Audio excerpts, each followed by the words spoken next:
dos Gaditas passaram-se para o lado de Davi, quando ele estava na fortaleza, no deserto.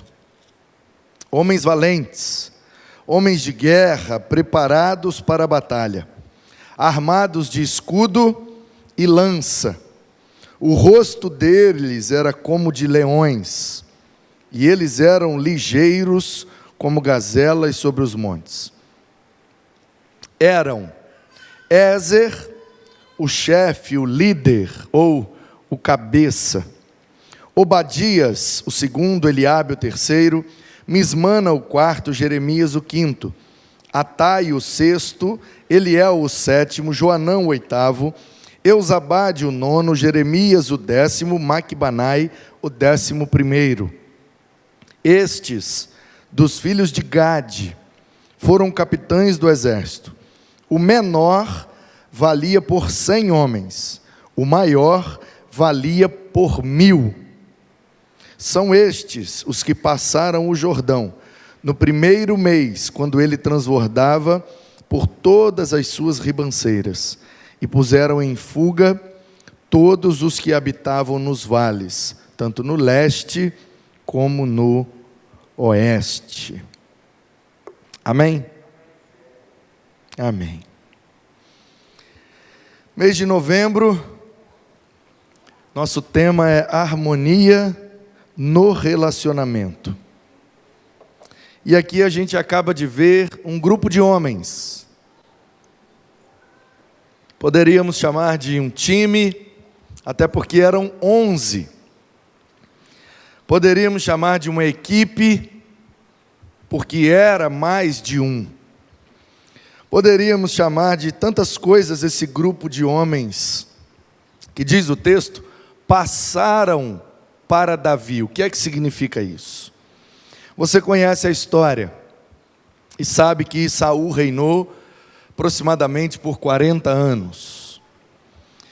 Depois o seu filho Isbosete assumiu o trono, reinou por um período muito pequeno, talvez alguns dias, talvez alguns meses, talvez alguns propõem até 2 anos de reinado, mais ou menos. Nunca saberemos quanto tempo Isbosete reinou. O fato é que ele sentou no trono, mas ele nunca reinou de fato. Ele tinha o trono por direito, mas nunca assumiu o trono de fato, porque Deus não tinha escolhido Isbosete para suceder Saul. Deus tinha escolhido Davi. Quando a Bíblia diz que Davi é o homem segundo o coração de Deus, a gente precisa entender essa expressão. Senão a gente fica com dúvidas.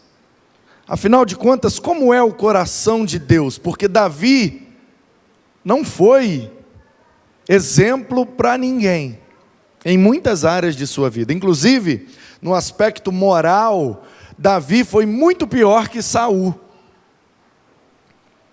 Saul cometeu o erro de desobedecer a Deus quando Deus pediu para ele não trazer os despojos da guerra. O erro de Saul foi esse: ele foi à guerra, venceu a guerra, e Deus disse: você vai vencer, mas não traga nada daquele povo. Quando ele viu que o que o povo tinha era muito valioso, então ele cresceu o olho e disse: eu vou trazer, vou levar, porque vale muito isso aqui. Então ele trouxe os despojos e Deus usou o profeta para exortá-lo: você não deveria ter trazido esse material. E ele disse: eu trouxe. E aí Samuel diz: então vai lá e devolve, deixa lá, Deus falou para não pegar. E ele disse: eu não vou devolver. Ponto. Esse foi o erro de Saul. Davi, por outro lado, no aspecto moral, foi muito pior. Só no episódio da morte de Urias, ele cometeu pelo menos 5 erros éticos ou morais: assassinato, adultério, mentira, deslealdade, traição. Ele não só pegou a mulher do cara, como ele mandou matar o cara. Ele não só mandou matar o cara, mas o cara era um dos melhores soldados do exército dele. E ele fez com que o pobre coitado levasse a mensagem em sua própria mão e entregasse ao capitão, que quando abriu, dizia: coloque ele na frente da batalha. No primeiro ataque, ele morreu. Então, o que nós precisamos entender é que ser segundo o coração não tem nada a ver com a moralidade ou com a essência de Davi. Davi é um pecador. Ele só não era pior do que eu, mas era pior do que todos vocês aqui. Então, afinal de contas, o que é ser segundo o coração de Deus? É que Deus o escolheu. Deus quis ele. Ponto. Simples assim. Isso faz parte da cultura hebraica, que a gente chama de hebraísmo. O jeito peculiar do hebreu falar algumas coisas.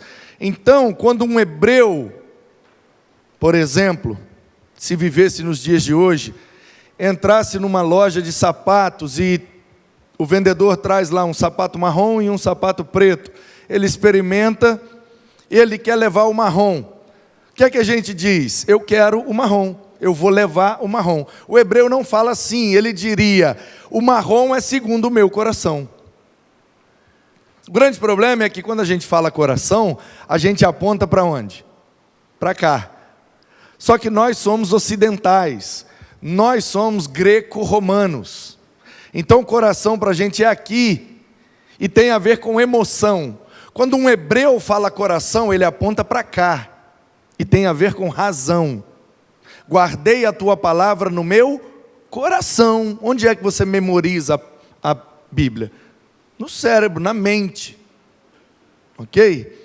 Então, quando diz segundo o coração, significa eu pensei, analisei, avaliei e cheguei à conclusão que tomei essa decisão. Então, quando a Bíblia diz Davi é o homem segundo o coração de Deus, quer dizer, Deus, em sua consciência, em sua razão, ele escolheu o Davi. Então o trono sairia da casa de Saul, da tribo de Benjamim, e passaria para a casa de Davi, da tribo de Judá. E aí, Davi foi ungido por Samuel.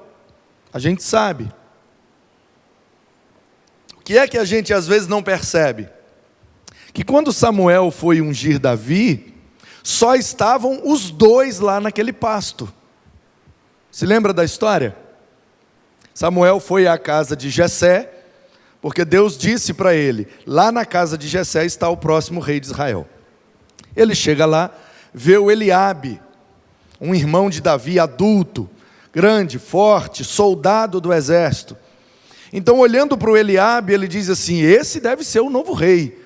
Olha que menino forte, novo, bonito, guerreiro, é disso que o povo precisa.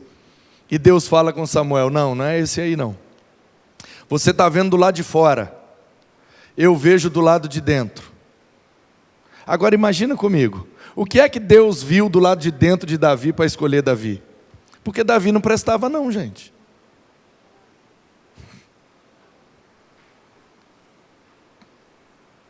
Deus tem essa mania de escolher quem não presta. Já reparou? Esaú, olha as características do Esaú: é o mais velho, o mais responsável, o mais obediente, o mais trabalhador, fiel e leal ao seu pai e às leis de Deus.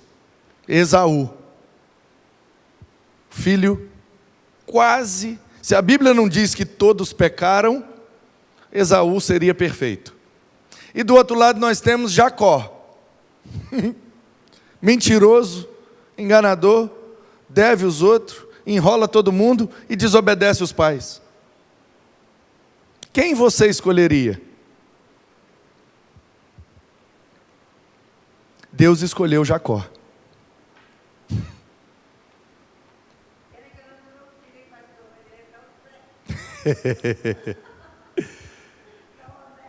Entenderam, queridos? Entenderam ou não? Então, a gente precisa, de uma vez por todas, tirar da nossa mente essa ideia de Davi como herói, como o perfeito, o bom. Não, gente, Davi não vale nada. Qual é então a diferença de Davi para Saul? Uma única diferença. Saul, quando errou, não quis se arrepender, insistiu no erro. Davi, quando foi exortado, caiu com o rosto na terra, chorando, implorando pelo perdão de Deus, e nunca cometeu o mesmo erro duas vezes. Essa é a única diferença. Portanto, o que difere os crentes dos ímpios? Que eles são melhores? Geralmente são piores. Que eles são perfeitos? Longe de sermos. A única coisa que nos difere é que estamos dispostos a nos arrepender. Isso é o que nos define. Portanto, se não há uma tendência ao arrependimento, a gente precisa rever a nossa fé e a nossa relação com Deus, porque é isso que nos define. Não é a perfeição que nos define, o que nos define é, ao termos consciência do nosso erro, estamos dispostos a nos arrepender. E aí, Davi então foi ungido lá no pasto, ele estava lá cuidando das ovelhas. Samuel chega lá e diz: você foi o escolhido por Deus. E ele então recebe ali a unção de Samuel. Samuel derrama um óleo na cabeça dele e diz: olha, você é o novo rei de Israel. Mas Saul ainda estava no trono. Desse dia que ele foi ungido até a morte de Saul, se passaram alguns anos, irmãos. E depois Saul ainda ficou com inveja, com raiva, querendo matar Davi, e ele ainda passou um grande período fugindo de Saul. Então, o que acontece é o seguinte, tenta entrar na história junto comigo. Os únicos que sabem que Davi é o escolhido de Deus, é Davi e Samuel. Só que aí o Samuel morre. Samuel morreu. Então agora o único que sabe que ele é o novo rei, é ele mesmo. E ele não conta isso para ninguém. De repente, Saul vai numa batalha, perde feio uma guerra, porque, diz a Bíblia, o Espírito do Senhor já havia se retirado dele. Ainda bem que isso não acontece conosco. Aconteceu com Saul, porque ele está antes de Atos 2. Antes de Atos 2, o Espírito trabalha pontualmente e individualmente. Que ele ali usa, agora esse aqui usa. De Atos 2 para frente não é mais assim. O Espírito foi derramado, está disponível a todos quantos querem se encher dele. Portanto, quando Davi diz, não retires de mim o teu Espírito, é porque ele está lá antes de Atos 2. Para nós não existe essa possibilidade. Uma vez que somos nascidos de novo, temos o Espírito de Deus habitando em nós, ele não se retira. Portanto, o que é que nos resta? Nos arrepender e seguir a vida e procurar acertar e parecer cada dia mais com Jesus. E glória a Deus que ele não retira o seu Espírito, senão era um tal de retirar e colocar, retirar e colocar, retirar e colocar, porque a gente erra todo dia. E aí Saul fica extremamente envergonhado, porque ele perde feio uma batalha, para um inimigo que nem era tão forte assim. E ele, com vergonha daquela situação, ele diz, eu quero morrer. Aí ele chama um rapaz que cuidava das armas dele, dependendo da tradução, né, muda a palavra, talvez o escudeiro, é a palavra que mais define aquele homem. Um homem que ficava a critério de proteger o rei, cuidar dele, das armas dele, da retaguarda dele. Então, Saul fala com o cara, pega a minha espada e me mata. Aí o cara, não, meu rei, tá doido? Vou te matar, não. Aí Saul, então se você não tem coragem, me dá aqui. Pega a espada e ele se mata. De vergonha, porque acabou de perder uma guerra de maneira muito vergonhosa. Saul então morre. E agora, quem será o novo rei de Israel? O filho dele que ainda está vivo, Isbosete. Isbosete assume o trono, ensaia ali um reinado, alguma liderança com Joabe, capitão do exército, mas a coisa não flui, a coisa não vai para frente, e ele sente que ele está muito vulnerável, e o Isbosete fica com medo, porque ele sabe que ele não é o escolhido de Deus para reinar. Então ele se rende e diz, olha, eu não quero reinar mais não, eu já entendi que esse negócio não é para mim, não vai funcionar, não vai dar certo, não quero. E aí a nação se pergunta, então quem será o novo rei? E aí Davi se apresenta aos anciãos da nação, e diz assim, olha, eu não sei se Samuel comentou com vocês, mas uma vez ele esteve lá no interior, lá em Belém, na casa do meu pai, eu estava lá no pasto cuidando das ovelhas, e ele me ungiu, e ele disse que Deus me escolheu, e que eu seria o novo rei de Israel. Os anciãos então dizem, sim, é isso mesmo. E aí Davi então se coloca de joelhos, e aqueles homens vêm e ungem Davi novamente. Por isso que você vê, pouco antes disso aqui, que ele é ungido em Hebrom. E pode surgir essa pergunta, por que é que ele foi ungido aqui? Ele já não tinha sido ungido por Samuel? Por causa dessa questão, Samuel agora morreu. E não está lá para dizer que ele é o novo rei. Então os anciãos ungem, meio que atestando, certificando, chancelando a unção de Samuel. E diante daquela nação, os anciãos tinham muita moral. Então quando os anciãos jogam um óleo sobre a cabeça de Davi, todo mundo sabe, ele é o novo rei. Se os anciãos aceitaram, então é ele mesmo. E aí em Hebrom, Davi monta uma espécie de fortaleza para começar a reinar a partir daquele lugar. Mas ele precisa de um exército, ele precisa de homens valentes, porque a situação de Israel é muito precária nesse momento. E aí ele diz, olha, de todas as tribos, enviem uma mensagem de que o rei está precisando de um exército. E aí a mensagem correu todas as tribos, e de todas as tribos, alguns homens chegaram em Hebrom, e começaram a se apresentar a Davi. Nós viemos da tribo tal, e estamos aqui para lutar, estamos aqui para te defender, e porque você é uma lenda, você que matou o gigante Golias, você que matou aquelas centenas de filisteus numa noite. Davi, sua fama correu por todo Israel, nós te admiramos, você é nossa referência de guerra, então nós estamos aqui para lutar com você e por você. E aí a Bíblia começa a narrar quais eram esses homens que passaram a Davi, quer dizer, que chegaram em Hebrom com disposição para lutar. No meio desse grupo de homens, aparece esse time, aparece essa equipe, chamada de os Gaditas, porque eram descendentes de Gade, da tribo de Gade. E aí a Bíblia diz, eles eram Gaditas, chegaram lá para lutar em Hebrom por Davi, quando ele estava na fortaleza, no deserto, ou seja, ainda não é Jerusalém. Homens valentes, homens de guerra, preparados para a batalha, armados de escudo e lança, e o rosto deles era como de leão. Os caras eram sangue nos olhos. Você olhava para eles, dava medo, né? Aquela cara de leão, assustadora, sai da reta que os caras vão passar. E aí a Bíblia diz que eles tinham algumas características. A primeira que eu vejo é que eles estão dispostos a lutar pelo rei e pelo reino.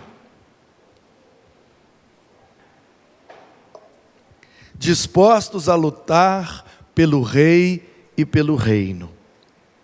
Segundo, eles tinham o rosto como de leão. Terceiro, eles eram ligeiros. Eles não eram preguiçosos nem lerdos.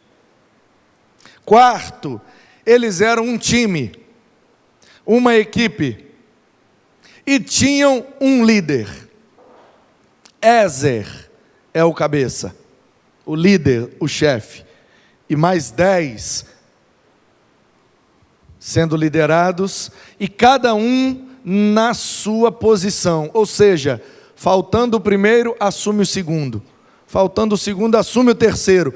Eles sabem exatamente quem são e que posição ocupam naquele time ou naquela equipe. O menor valia por 100, o maior valia por 1000. E eles ajudavam o povo que morava nos vales, quando o rio Jordão dava enchente. Geralmente no primeiro mês do ano, chovia muito, e o rio Jordão transbordava. Então quem morava na beira do rio, logo no vale, perdia tudo com a enchente. E eles então iam ajudar aquele povo. Ponto, continua a história, é só isso que nós sabemos dos gaditas. Mas eu tiro aqui, irmãos, lições muito preciosas para nós. Nosso tema é harmonia no relacionamento. E o título dessa mensagem pode ser harmonia no relacionamento em equipe. Quando a gente decide fazer junto, quando a gente decide trabalhar junto, quando a gente decide lutar juntos, a gente precisa olhar para esses homens e aprender com eles. Então vamos aplicar espiritualmente essas características em nossas vidas e preste atenção. Primeiro, eles estavam dispostos a lutar pelo rei e pelo reino. Só haverá harmonia no nosso relacionamento quando estivermos trabalhando juntos, mas o nosso foco deve ser o rei e o reino. Nosso foco nunca deve estar na nossa vontade, no nosso desejo. A gente nunca pode estar voltado para vontades e motivações pessoais. Eu vou entrar nessa equipe, eu vou fazer parte desse projeto, desse propósito, porque eu quero tal coisa. Isso não funciona. O que funciona é pelo rei e pelo reino. Como diz o salmista, não a nós, mas ao teu nome dai glória. Pelo rei e pelo reino. Se nós estamos servindo, se nós estamos num ministério, se nós fazemos parte de um grupo de pessoas que estão servindo a Deus, a nossa motivação principal deve ser pelo rei e pelo reino. Ah, não saiu como eu queria, mas foi para o rei? Foi. Foi para a expansão do reino? Foi. Então, amém. Eles eram homens de guerra, preparados para a batalha. Não se iluda, trabalhar em equipe é uma batalha. Fazer as coisas juntos é uma guerra. Guerra de desejos, de vontades, de manias, de costumes, de preferências. Ou estamos dispostos a abrir mão, ou a gente vai se ferir nessa guerra. A única maneira de não nos ferirmos é sabermos que a batalha não é nossa, mas é espiritual, e convém que ele cresça e que a gente diminua. Eles eram armados de escudo e lança, ou seja, uma arma de defesa e uma arma de ataque. Paulo, escrevendo aos Efésios no capítulo 6, diz que o nosso escudo é a fé. Portanto, nessa guerra, que guerra, pastor? Trabalhar em equipe em prol do reino de Deus. Nessa guerra o que nos defende é a nossa fé. Porque vai ter momentos que a gente vai querer desistir, vai ter momentos que a gente vai ficar desanimado, entristecido, chateado, magoado. Como que a gente consegue ir adiante? Porque cremos que Deus nos chamou e vai continuar nos capacitando. E temos essa missão para fazer para Ele. Então a nossa fé é o que nos protege. E quando a gente precisar atacar, não, eu não aguento mais, eu preciso fazer alguma coisa, a situação está complicada, eu trabalho em equipe, mas vou te falar, fulano está merecendo uma lambada, vamos atacar o fulano para ele ficar esperto? Vamos atacar. Qual é a arma que a gente usa? A Bíblia diz que a arma de ataque do crente é a palavra de Deus, ela é a nossa espada. Então você quer atacar? Pode atacar, usando essa arma. Pode deixar, é um lenço velho, sujo. Quem entendeu diz amém. Você tem todo o direito de atacar, quando quiser e quem quiser. O que você não tem o direito é de usar outra arma que não seja a palavra de Deus. Cite versículos, exorte na orientação das Escrituras. Não é porque você acha que está errado, entendeu? Você vai abrir e vai dizer, olha aqui, ó, Jesus está dizendo, fazer isso é errado, eu não gosto. Vamos parar de fazer?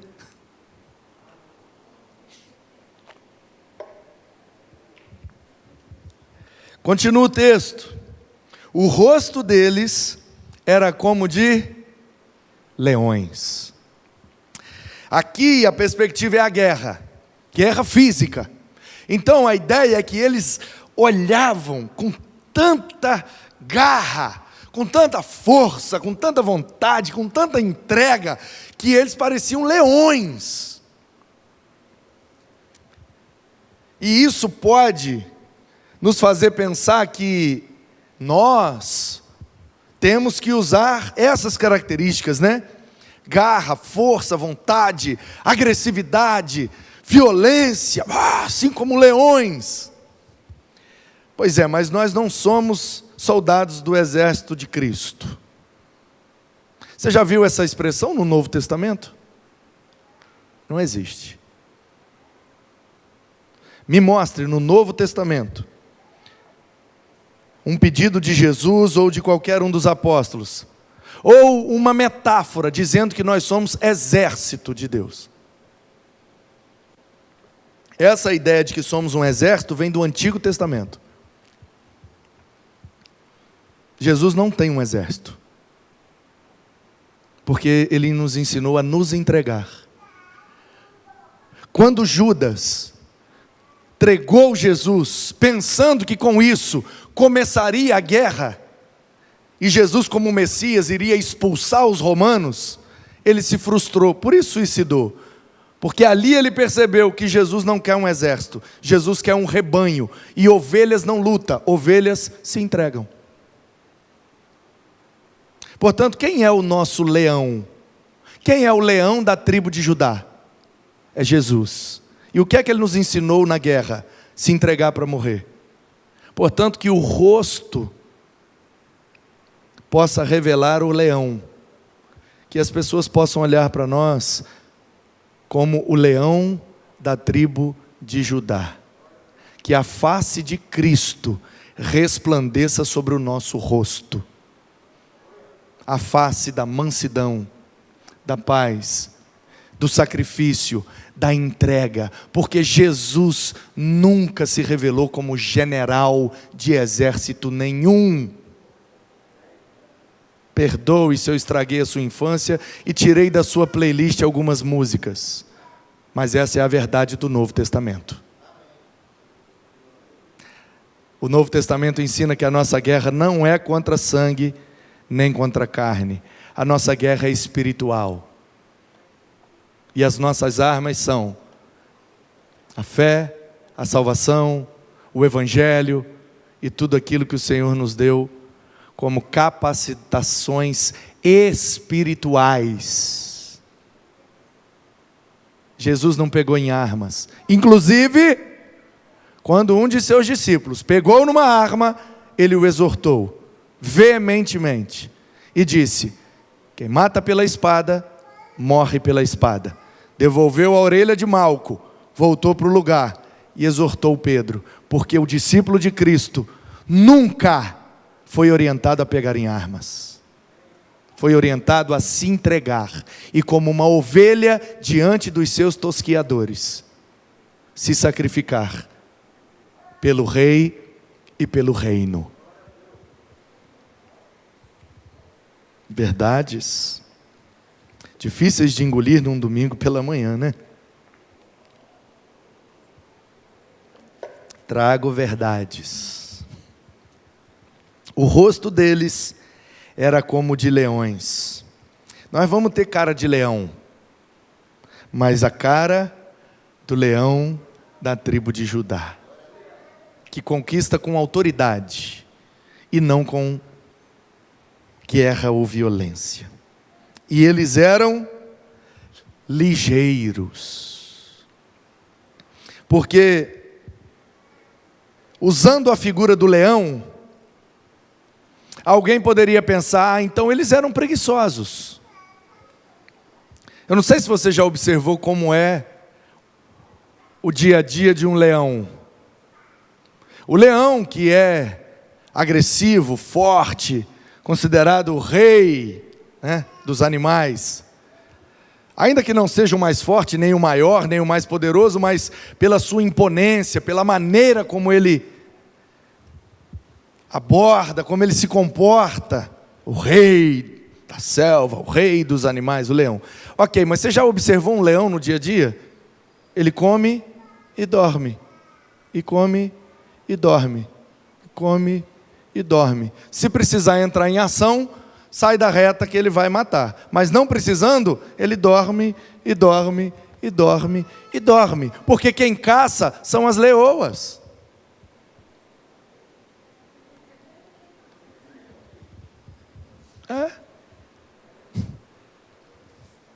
Então, queridos, o escritor tem essa preocupação. Bom, eu disse que os caras pareciam leão. Será que o povo vai entender que eles eram preguiçosos?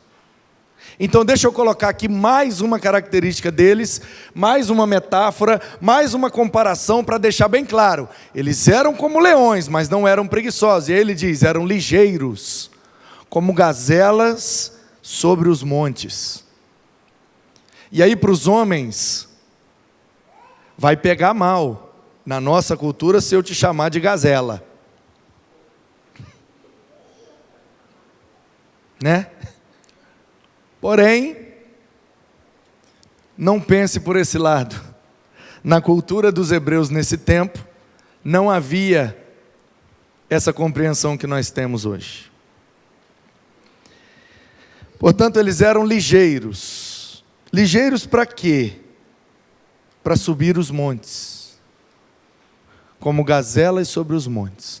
Gazela é um animal que é presa. Gazela não é predador de nada. É um bicho herbívoro. Come grama, come mato. E uma gazela é presa de todos os predadores. Se ela estiver bebendo água, um jacaré, um rinoceronte, um bicho da água usa como presa. Uma cobra, Se ela estiver na terra, os animais da terra usam como presa. O leão, a onça, jaguatirica, seja lá o que for, os predadores vão em cima dela. Qual é o recurso que a gazela tem? Subir o morro. Geralmente subir uma pedra. Já viu o cabrito? As patas de um cabrito são bem parecidas com as patas de uma gazela. Você já viu o cabrito andando nas pedras, como é que é? Ele sobe rapidinho e... Então como é que acontece? Quando o predador ataca a gazela, ela corre para a pedra, para o morro, que tiver mais perto. Por quê? Porque ela tem facilidade de subir rápido. Então é assim que ela foge do predador. É lógico que o escritor aqui está dizendo é: Na batalha, eles eram ligeiros, eles eram rápidos. Igual quando uma gazela sobe um morro, uma pedra, eles eram na batalha. Eram como leões, mas não eram lentos, nem preguiçosos, eles eram rápidos. Mas eu disse que faríamos aplicações espirituais. Então, se sermos como leões, significa que na nossa face vai resplandecer o leão de Judá. Ser ligeiro para subir os montes quer dizer, toda vez que estivermos em perigo, a gente tem que correr para o monte. O monte simboliza a presença de Deus. O monte simboliza o lugar da oração. Então, quando nós estamos trabalhando em equipe, às vezes as coisas desequilibram, e para a gente manter a harmonia, a gente precisa correr sempre para os pés de Cristo, em oração, buscar dele a motivação e o equilíbrio. Do versículo 9 até o versículo 14, na verdade o 13, diz que eles eram uma equipe. Ézer, o líder, e 10 liderados. Curioso é o significado do nome desse homem, Ézer. O que é que significa Ézer?